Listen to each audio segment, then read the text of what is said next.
vang y có châu thì lâu cần lại cái đi ông thiang linh rõ tu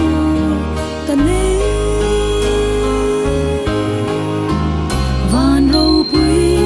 cả khen y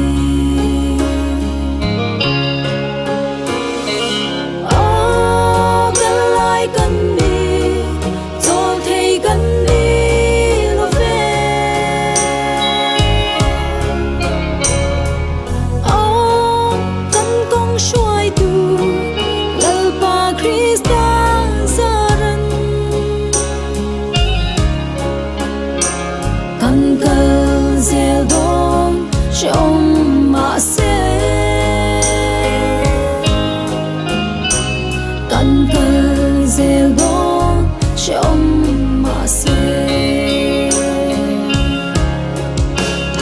cả tất xa chắc lâu tất hiang thiếu xiang tin về tin nghe